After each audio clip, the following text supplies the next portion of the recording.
नमस्कार मंडळी. कालिदासाच्या काळातल्या एका मनोरंजक गोष्टीत तुमचं स्वागत असो.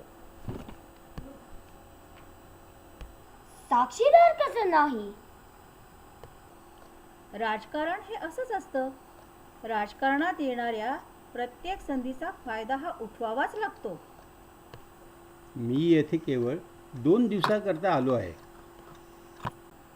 एकीकडे पाहता तर उज्जैनीचा राज्यकारभार सुरळीत चालला होता, पण दुसरीकडे मात्र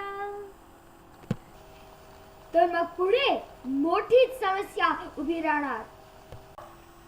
मी माझ्या महाराजांना वचन दिले आहे. मी त्या वचनाला बांधील आहे.